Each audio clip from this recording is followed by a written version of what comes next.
the debate that's been very controversial for you. And this is, you got in trouble for refusing to call trans men and women by their preferred personal pronouns.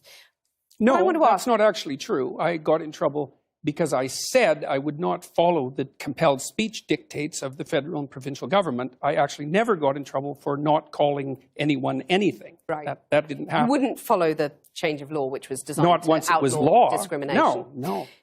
Well, that's what they said it was designed to do. Okay, you cited freedom of speech in that. Why should your right to freedom of speech trump a trans person's right not to be offended?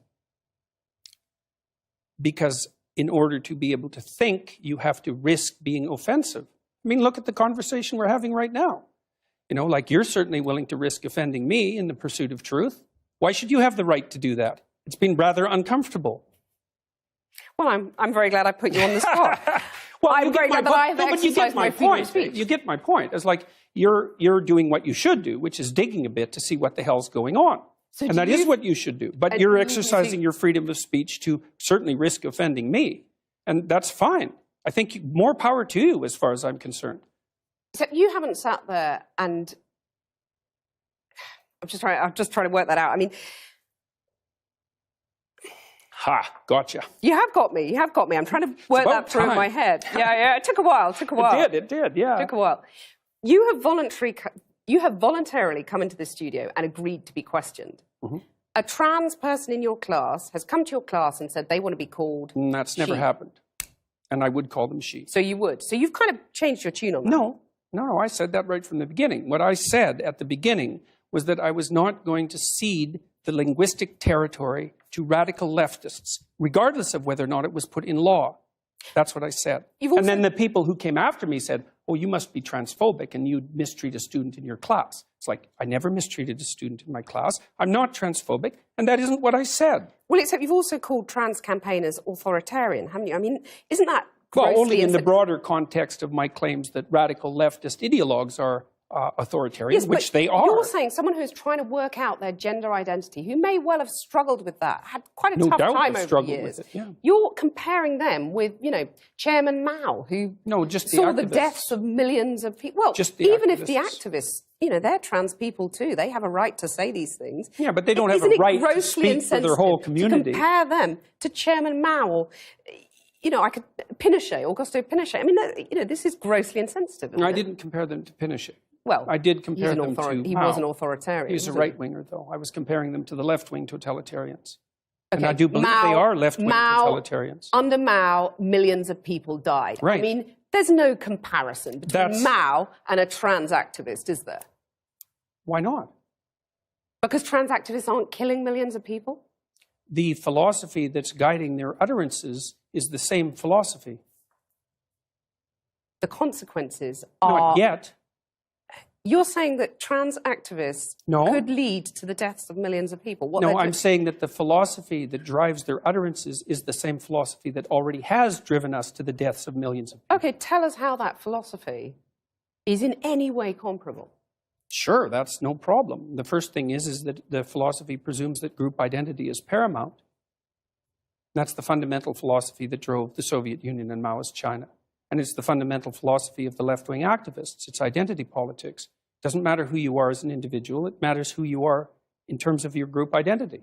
You're just saying things, though, to provoke, aren't you? I mean, you are a provocateur. I never say anything. You're like the alt-right that you hate to be compared to. You want to stir things up. I'm only a provocateur insofar as when I say what I believe to be true, it's provocative. I don't provoke. Maybe for humor, you don't set out now and then. I'm not interested in provoking.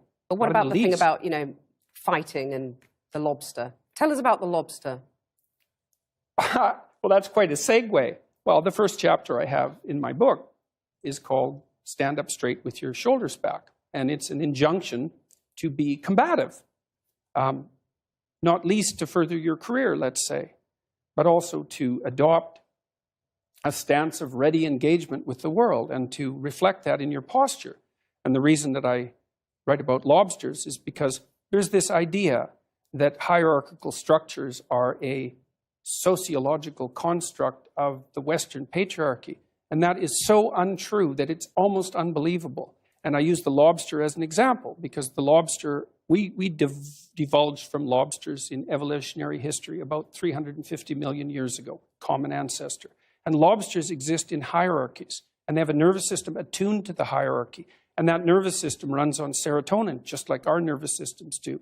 And the nervous system of the lobster and of the human being is so similar that antidepressants work on lobsters. And it's part of my attempt to demonstrate that the idea of hierarchy has absolutely nothing to do with sociocultural construction, which it doesn't. Let me just get this straight. You're saying that we should organize our societies along the lines of the lobsters?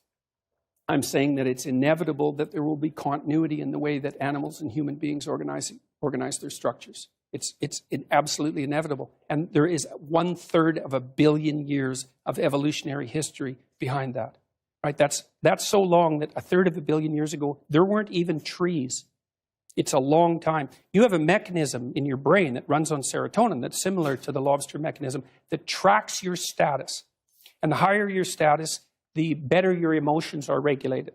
So as your serotonin levels increase, you feel more positive emotion and less negative emotion. So you're saying, like the lobsters, we're hardwired as men and women to do certain things, to sort of run along tram lines, and there's nothing we can do about it?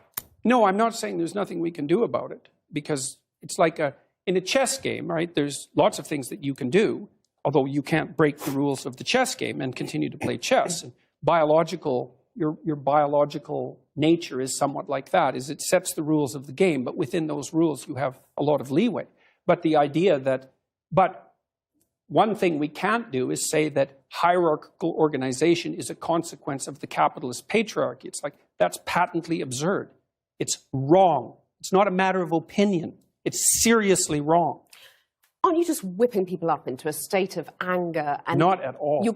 Divisions between men and women, you're stirring people up. You know, you have any critics of you online get absolutely lambasted by your followers. And by me, generally. Sorry, your critics get lambasted by you. I mean, isn't that irresponsible? Not at all. If an academic is going to come after me and tell me that I'm not qualified and that I don't know what I'm talking about, so you're not going to say to your followers now, quit the abuse, quit the anger? Well, we'd need some substantial examples of the abuse and the anger before I could detail that question. There's a lot of it out there. Let's take a more general perspective on that. So I've had 25,000 letters since June, something like that, from people who told me that I brought them back from the brink of destruction. And so I'm perfectly willing to put that up against the rather vague accusations that my followers are making the lives of people that I've targeted miserable. Jordan Peterson, thank you. My pleasure. Nice talking.